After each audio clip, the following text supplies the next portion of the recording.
If you've been saving money for years and still feel like you're falling behind, this video is for you. And before you get defensive, let me be clear.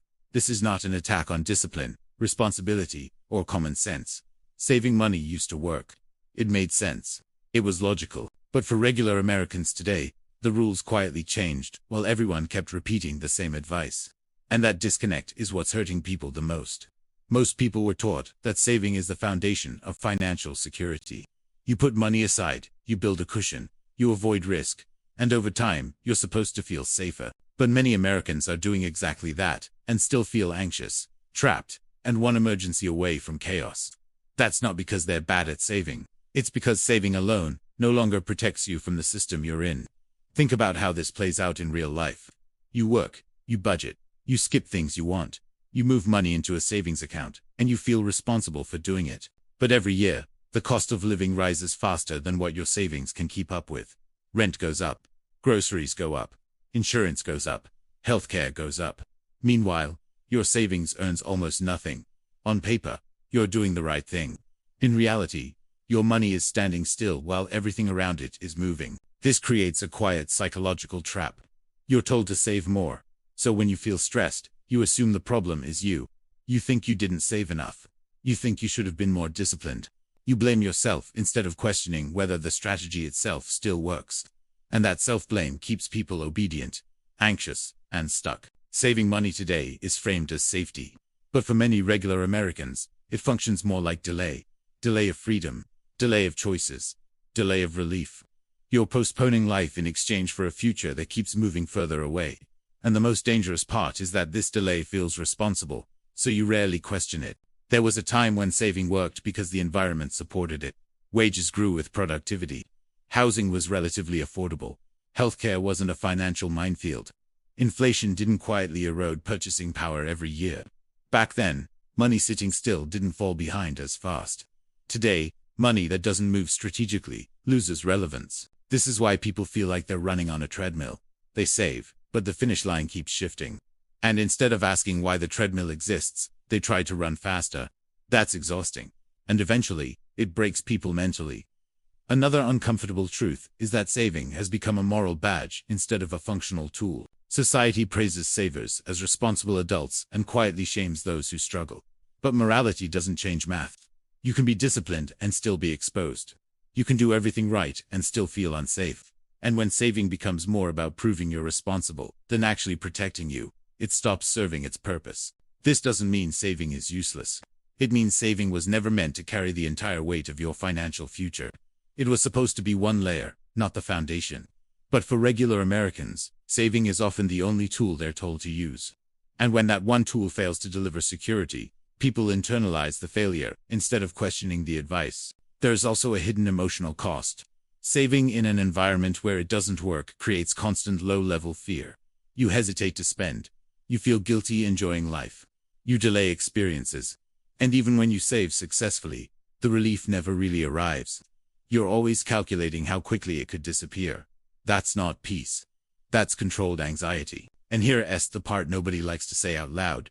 Telling people to just save more, in a system that keeps extracting more from them, is convenient for the system. It shifts responsibility downward. It keeps people quiet.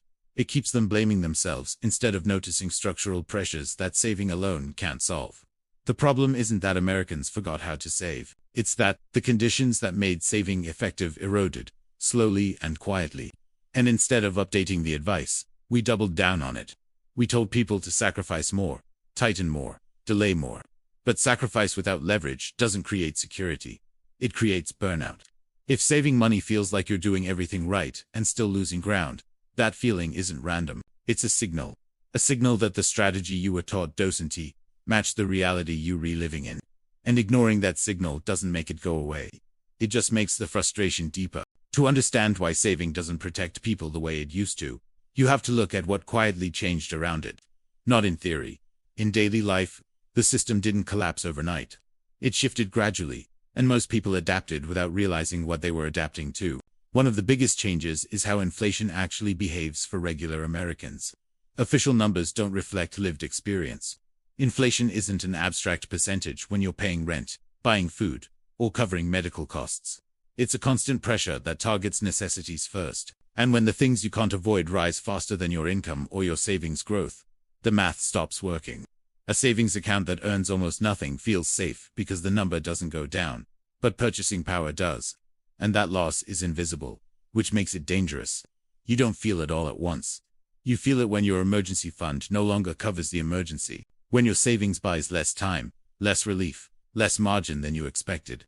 That gap creates anxiety, even if you did everything right. Debt plays a critical role here too. Modern life normalized long-term debt in ways previous generations didn't face at the same scale. Student loans, car loans, medical debt, credit cards. Saving money while carrying high-interest debt is like trying to fill a bucket with a hole in it. No matter how disciplined you are, the system extracts value faster than you can store it. And yet, the advice rarely changes. Save more, cut back, delay gratification. That advice assumes a world where expenses are flexible and income growth is predictable. But for many Americans, expenses are fixed and income is fragile. You can't negotiate rent every year. You can't skip healthcare. You can't opt out of insurance. These are non-negotiable costs that steadily rise, regardless of how well you budget. This creates a paradox. The more people try to be responsible, the more constrained they feel. Saving becomes a source of stress instead of security. You're constantly calculating worst-case scenarios. You're always aware of how thin the margin really is. And because you're doing what you were told, you assume this is just adulthood. That constant tension becomes normalized. There's also a timing problem no one talks about. Saving works best when you have excess. But many people are told to save precisely when they have the least room to do so. Early career, young families, rising housing costs, childcare, healthcare. These are the years when saving is hardest, yet most emphasized. And when people struggle, they internalize shame instead of questioning whether the expectation itself is realistic. Another shift is how risk has been transferred. In the past, institutions absorbed more uncertainty. Pensions existed. Long-term employment was more stable. Today, individuals carry more of the risk. Retirement is self-funded. Healthcare costs are unpredictable. Job security is weaker. In that environment, saving becomes a defensive move, not a growth one. And defense alone rarely leads to security. The emotional impact of this is subtle but heavy. People feel like they're constantly preparing for something bad, instead of building toward something good. Saving becomes about fear management. What if I lose my job? What if I get sick? What if something breaks?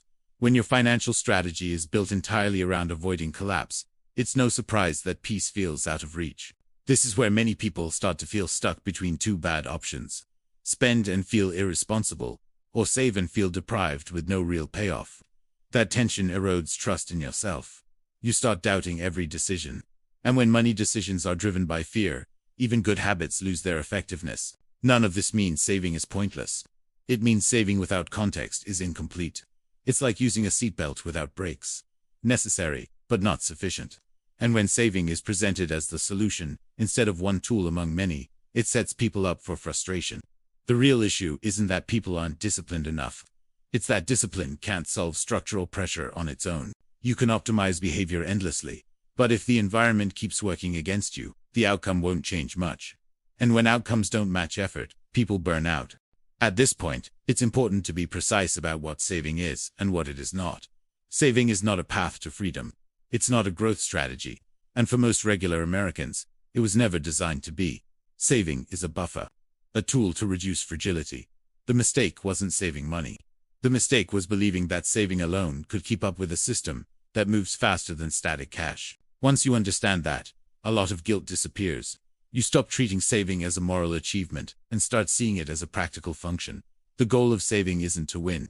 It's to buy time. Time to make decisions without panic. Time to absorb shocks without collapsing. When saving is framed this way, it becomes calmer, clearer, and less emotionally loaded. The problem comes when people expect savings to do more than it can. A savings account can't outrun inflation. It can't compensate for stagnant wages. It can't offset rising healthcare costs. And it can't protect you from every risk. Expecting it to do so only leads to frustration and self-blame. Clarity replaces that frustration. This shift in mindset changes how you approach money. Instead of asking how much should I save, you start asking what is this saving actually protecting me from? That question is grounded in reality. It forces you to be honest about your risks, your expenses, and your actual vulnerability. It also stops you from hoarding money out of fear while neglecting other forms of stability. One of the most damaging effects of the old saving narrative is that it teaches people to freeze. Save more, spend less. Wait, delay, but delay without direction leads nowhere. In a system that rewards movement, standing still feels safe, but slowly puts you behind. The goal isn't reckless risk, it's intentional motion. This is where many Americans feel conflicted. They've been warned their entire lives that movement equals danger, that spending equals irresponsibility, that investing equals gambling. Those warnings made sense in a different era. Today, avoiding all risk often creates a different kind of risk, the risk of stagnation. And stagnation, in an inflationary environment, is a silent loss. None of this means you should empty your savings or chase trends. That's not the point. The point is to stop expecting savings to solve problems it was never meant to solve. Savings protect the present. They don't build the future. Confusing those roles keeps people anxious and disappointed. There's also an emotional reset that happens when you stop tying your self-worth to how much you've saved. Many people quietly measure themselves by that number. It becomes proof that they're responsible, disciplined, doing things right. But when that number doesn't translate into security, the disappointment cuts deeper. Detaching identity from savings is freeing. It allows you to make decisions based on reality, not fear or pride. Real financial stability comes from layers, not one habit. Income resilience, skills that remain valuable, flexibility in expenses, some form of growth that at least attempts to keep pace with the environment. Savings support those layers. They don't replace them. Once you see that, the strategy becomes more balanced and less stressful. This is also why so many regular Americans feel like they're redoing everything they were told and still falling behind. The advice they received was incomplete, not malicious, not stupid, just outdated. And outdated advice applied to a new system creates confusion, not security. If this video challenged you, that's intentional. Comfort keeps people repeating strategies that no longer work. Discomfort forces recalibration. And recalibration is not failure. It's adaptation. The most dangerous thing you can do financially is cling to a strategy simply because it feels responsible. Saving money still matters, but it matters for a narrower reason than most people were taught. It buys you margin. It reduces panic. It gives you room to think. And that room is valuable, but it's not the destination. It's the starting line.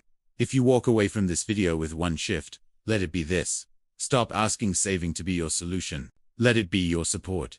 Build around it. Question the old rules without shame. And remember that struggling in a system that changed without telling you doesn't mean you failed.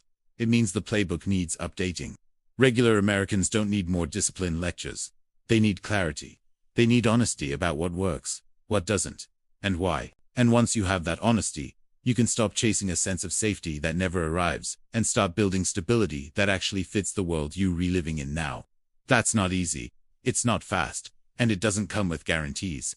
But it's real. And in a financial landscape full of noise, real is more valuable than comfort.